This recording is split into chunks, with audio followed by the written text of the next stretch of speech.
Hey there, interactive developers. Jack DiLaura here with the Interactive and Immersive HQ. In this video, we're going to look at grabbing some data from an API in TouchDesigner, doing a little bit of formatting and collecting that data, and then sending it across to Unreal Engine, where we will then use it to spawn the boxes that you see on screen, as well as modify the color that has been applied to each one of the boxes based on, in this case, temperature data that we are pulling from the API. So this is a great opportunity to start to work with larger sets of data and sending that information over to Unreal Engine from TouchDesigner. We've looked at controlling things like positions in the past, but never really dealing with this much data at once. Let's take a brief look at the API that we're going to be working with before we get into the project itself. So this is openmedio.com. They have a great free weather API, and what is especially great for our purposes is that it does not require an API key and or any sort of login, so we can access it without any of that stuff. We're going to be using this URL they provided down here, which gives us a demonstration content, and this is a forecast and current weather for the TV tower area of Berlin. So what we'll end up with when we use this link is a very long JSON file with a bunch of timestamps starting around the current time and then going for about a week from now. And along with that, we'll have temperature data and some other data which you're free to pull from as well. So I will add this link to the description of the video so that you can grab this and use it in your project. All right, so we're going to start off with a blank network as usual. And our first operator today is going to be the web client DAT. So we can use this to send HTTP requests and get data back. So what we're going to do in this operator is to start by pasting in the URL, which will be provided in the description below, as I mentioned before. We'll paste that in to the URL parameter here. You'll want to flip the request method to get rather than post because we want to retrieve some data from that. And then what we'll also do is to turn the include header and output switch off. Another thing that I like to do just to kind of see the data a little bit more formatted is to change the content language here from plain text to JSON, because I know that the data that we'll be receiving back will be indeed in that format. So with that said, we've got everything that we need here now. I should be able to hit the request button and in a couple of seconds get the JSON information back. So currently it's all in a single line that goes on and on forever. So what we'll do after we've done that and requested our information is to use a JSON DAT to give us a prettier format. So what this has done is it has correctly formatted everything, and we can kind of zoom in and eventually see that our temperature information is available along with all of the different timestamps. Then what we'll do once we've done that is to add another JSON DAT and use this to actually parse through that information. This first one is just to kind of get the formatting looking nice, and then what we'll do after that is to filter the results. So in this second JSON DAT, we're going to leave the output on this filter results setting, and then we're going to use the JSON path filter to filter out the data that we're looking for. So I'm going to start by typing in 2 periods. Then I will type in hourly, because we want this subsection of the data called hourly. And then we want to specify 2 additional sections within the hourly dictionary that are called time and temperature underscore 2M. So I'm going to start off by adding brackets after the hourly piece of text, and then I'm going to have to put those subsection key names within single quotes. So I'm going to type in time within single quotes, add a comma, and then add another set of single quotes where I'll then put temperature underscore 2M, hit enter. Now, I also would like this to be formatted in a table rather than in this kind of indented text-based format. So I'm going to change this option from output format to from indented to table. And then I'm also going to flip the transpose table switch to on. That'll give me the timestamps for each one of these forecast values. And then on the right, we'll have all of the temperature values in Celsius for each one of those times over the next week or so. From there, we're going to add a select dat. So what I was doing in the version that you saw in the intro was to use the select dat to essentially grab 8 or 9 rows from this table at a time and send that data over to Unreal Engine so we can kind of animate through the changes in temperature that are forecast over the next week, and to give ourselves a little bit more variety because this data is only going to be updated every hour or so. So we're going to use the select dat to do that. Now, we're going to actually come back to this operator because we need a couple of chops in order to modify the parameters here. So I'm just going to leave that alone for now.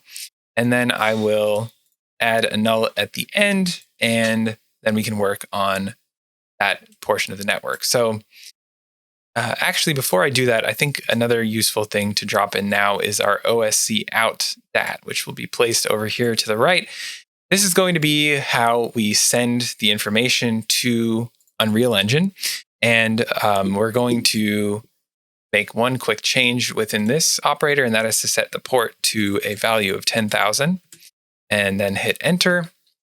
Now we can work on the chop portion of the network, which will again kind of filter through this data, select different sections of it, and then that will be sent out via the OSC out dat. So we're going to start our chop network with a timer chop. And the timer chop is going to be set so that it will cycle. So I'm going to turn cycling on and then turn the cycling limit off. The other thing I want to do here is to set the length from from 10 seconds to 5 seconds, a little bit shorter. And then I'm also going to come to the outputs page and turn on this cycle pulse switch. Once I've done all of that, I should be good to go and can move on to a select chop where I'm going to grab the cycles pulse channel. So grab that. There we go. We've got that added. And then I'm going to add a constant below that. This is going to provide the value that we use for the number of rows that we're selecting from the table. So here I'm going to change the name in the constant parameter window to num rows. And then I'll set this to a value of 8 to begin with. We're going to hook these two operators up to a count chop now, which is going to allow us to count upwards every time this timer loops. So I'll connect the select 2 to the first input, and then the constant is going to be the amount by which we are counting. So I'm going to connect that to the third input here, input number 2, increment value. Within the count chop itself, I need to come to the count page and change the limit here from off to loop between min and max. And then what I'll want to do for the limit maximum is to write in an expression. So I'm going to basically limit the maximum value here to never go beyond basically the number of data points that we have in this table, so we don't try to grab data that we don't actually have. So for that, I'm going to type in op, open and close parentheses, and grab the JSON 2 operator, which is one where we did the filtering. I'm going to grab the number of rows from that, and then I'm going to subtract the value from our operator constant 1 from that value. And I need to make sure that I also, within brackets, specify that I want index 0 chop channel from that constant 1 operator. And that should give us a value of 160 with the current number of rows within that table. I'll then add a null at the end, and then we're going to set up a chop execute dat to actually pull the data and send it via the OSC out dat. Before we add the chop execute dat, one important thing that we have to do first is to set up the select dat in order to actually cycle through the information. So what I'm going to do here is to set the select rows parameter to by index. Then what I'm going to do is to set the start row index, or make a chop reference rather, from the output of the count chop to the start row index. And then I'm going to set up the end row index so that it is looking to this value and then subtracting the number of rows that we're setting up for in constant. For the end row index parameter, we're going to look at the start row index and then add the value we have within this constant 1 minus 1. So to do that, I'm going to type in me.par.row index start, and then I'm going to add op opening close parentheses, single quotes, constant 1, and then I want the first channel there. And then I'm going to subtract 1 from that. Give me an output of 7 when we're in this sort of reset state. What that should mean then is when I start this timer, I'll initialize and start. Every 5 seconds, we should see these values shift as they are being pulled from further and further down this table of values. That's looking good. We can now work on our chop execute dat. I'm going to right click on the output of this null, head over to the dat page, grab the chop execute dat, place that into my network, and then we can edit the code. So I've gone ahead and pasted the code in. Feel free to pause the video now and copy this down. We really only have 3 lines of code here that we're working with. The first one at the top is just creating a list of all of the values in the second column of that table. And then we're simply taking those values and sending them as an OSC bundle over to Unreal Engine. Once you've done so, you can make sure to save, and also I want to point out, double check that you've done this within the onValueChange function, because that is the one we want to use. Once you've triple checked all of those things, go ahead and close that, head back to TouchDesigner, and you should be all set now to continue work in Unreal Engine. So here we are in Unreal Engine at the new project dialog.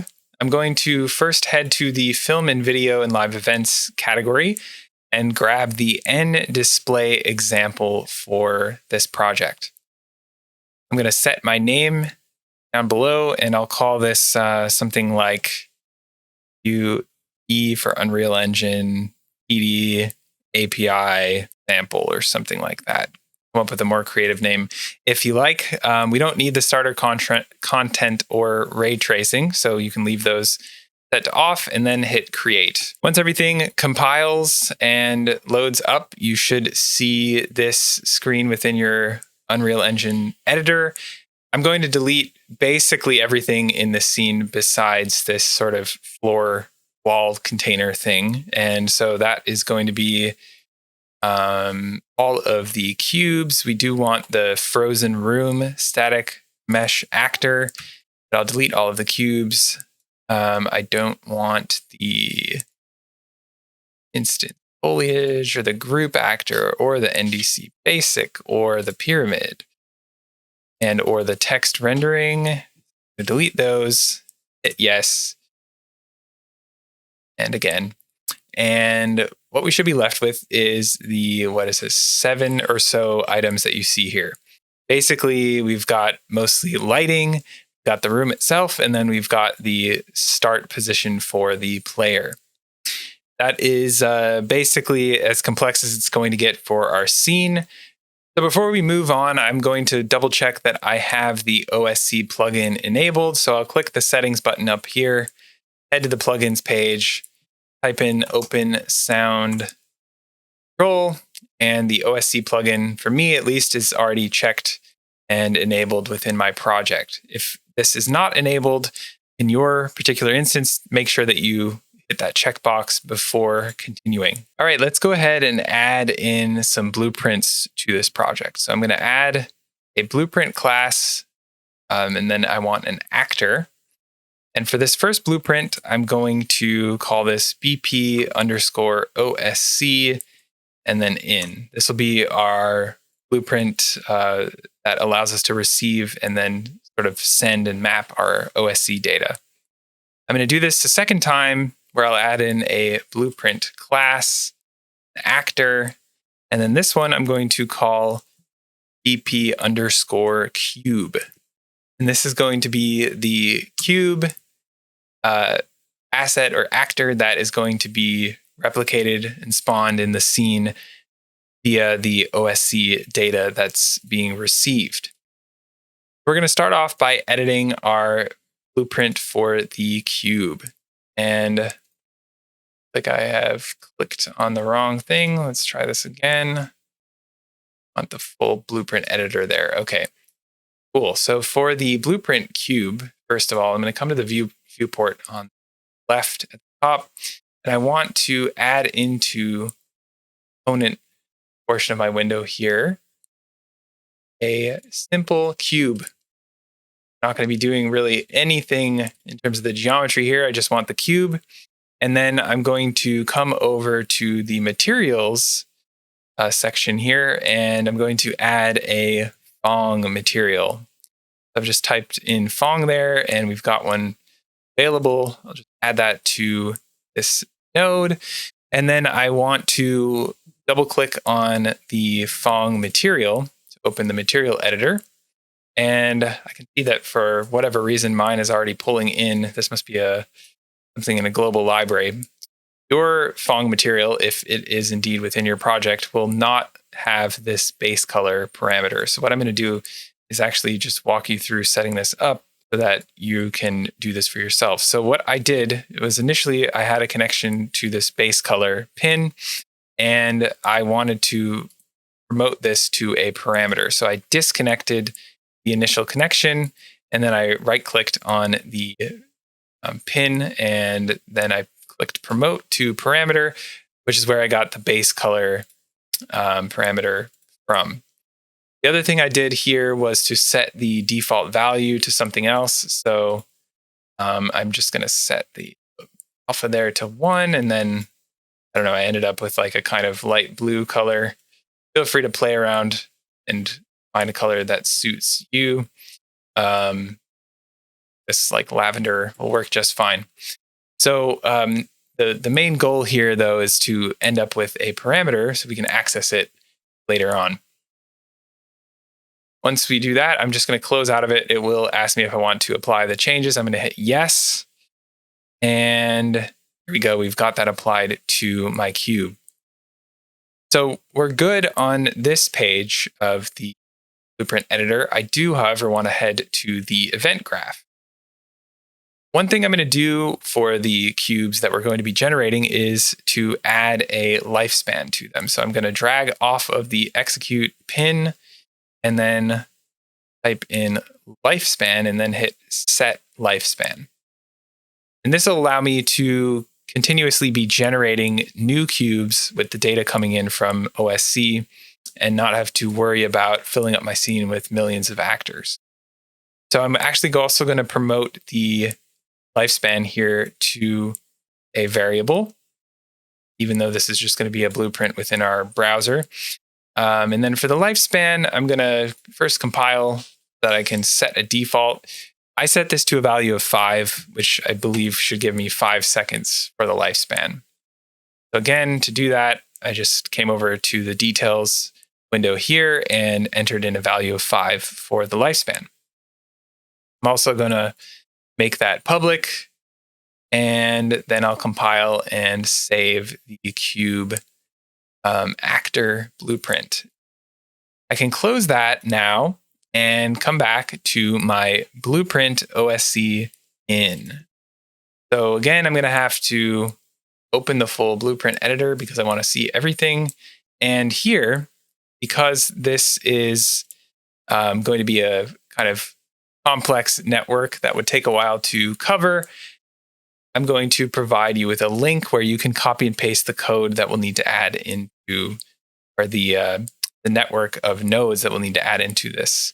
So I'm just going to paste that in now, and we can work through setting this up. So essentially, we are receiving OSC messages from TouchDesigner. We're iterating through the messages because they come in essentially an array. And then we are taking all of the information that comes from those that array of information. We're generating position values for the different cubes that we're going to spawn. This is all just basically a bunch of math based on the index of the array. And got some errors here that we'll fix. And then we're going to take the actual temperature value and change the range up a little bit, convert that to, or use that as a hue value, and finally set the color of the different cubes to that hue. Now we've got a little bit of work to do with this node network first, so let's begin there.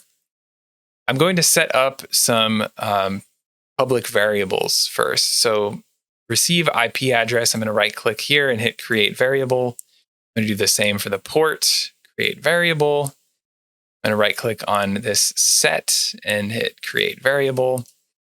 And then we're going to move right along to the right. I want the spacing here to be a public variable as well. And continuing along, we're going to fix this in a second. I want the range minimum and range maximum to also be variables. From there, we are going to make some of these public. I want the receive IP address public, port public. The server doesn't have to be. Spacing and the range minimum and maximum, however, do. For the receive IP address, I'm going to set a default value here of 127.0.0.1. That's the localhost address.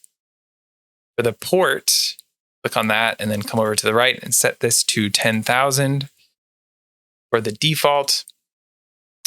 For the spacing, I'm going to set this value to 150. And then the range minimum and maximum values here are corresponding essentially with the maximum and minimum values that you are receiving from the API when you're currently using it. So what I did to calculate these values quickly was to work in TouchDesigner with the series of chop operators you see here. So I converted the full JSON table to from a DAT to a chop with a bunch of different channels. I shuffled those channels into a single multi-sample chop channel. And then I used the analyze chop to find the maximum and the minimum values, which are 21.5 degrees for the maximum and 5.9 degrees for the minimum.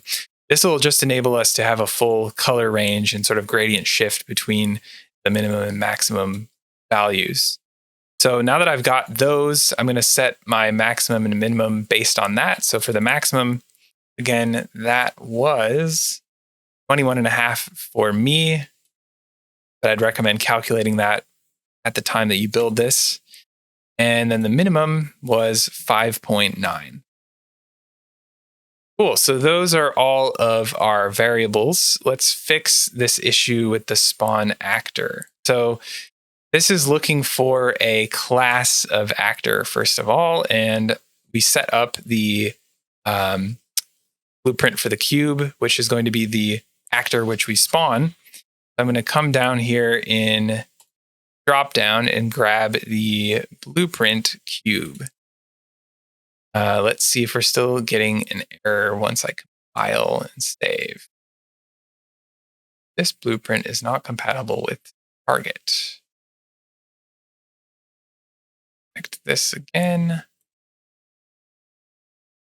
Try deleting this, and there we go. Okay, so in your project, you'll have to delete the node that was in between the return value and the target on this create dynamic material instance, and then simply drag from the return value pin over to the target pin. It'll then reinsert that node, convert between those two things. Once you have completed everything there, should be good to test whether or not this is functional. I'm going to hit the save button and compile this once again, and then I'm going to minimize this and head back. And we forgot to do one very important thing, which is to drag our BPOSE in blueprint and actor into the scene. So I've done that now. I can see over here on the right that I've got the parameters set up the way they should be. So we've got the right IP, we've got the right port, we've got the right spacing and range min and max values. The next step is to head back to TouchDesigner and just double check that your timer chop is currently running and sending out pulses so that you can receive the OSC information within Unreal.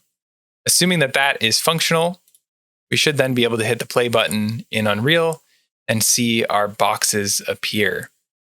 So great, that is fully functional and is providing us with boxes whose colors are corresponding to the sort of range of temperatures that are being forecast over the next week. So before we close out the video, let's just take a quick look at the node graph again. We are creating our OSC server to receive the bundles of information here. We are then parsing those bundles and grabbing an array of floats from that message. We're using the array of floats within this for each loop, and this is iterating through that loop or that array of information. We're using this array index value to generate positional values for each one of those boxes here, and then doing a little bit of math to make sure that everything is centered for those boxes. We're then taking that information, this positional information, and converting it into a vector, and then using our current actor transform, which is the blueprints transform, and making a relative transform based on that. So all of that math is then used in the spawn transform pin of this spawn actor component, and that is what is actually spawning the cubes within the scene.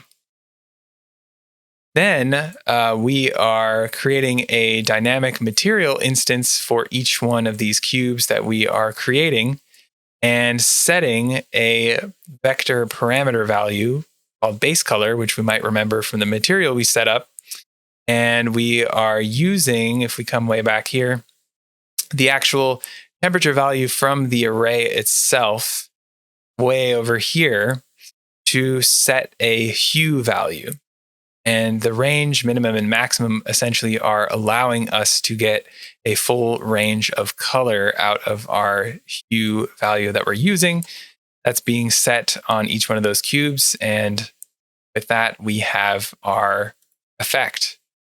So I hope this has been useful, informative for you to put together, and maybe a little bit fun too.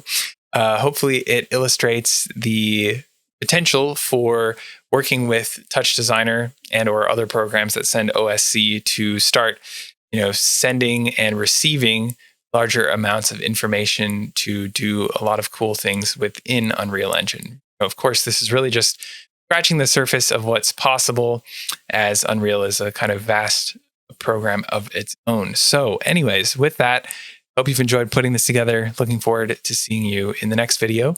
Thanks so much for watching. Hey folks, thanks for watching. If you like our YouTube content, I highly recommend you check out the Interactive and Immersive HQ Pro. The HQ Pro is the only comprehensive educational resource and community for immersive design, TouchDesigner, and creative tech pros. In the HQ Pro trainings, we cover almost any topic you can think of, and we go way more in depth than we do in our YouTube tutorials. We have a private group where Matthew Reagan, myself, and our other industry veteran and pioneer teachers answer your questions every single day. If that sounds cool, click the link in the description to learn more. And if you enjoyed this video, hit that like button and don't forget to subscribe for more free TouchDesigner and immersive content.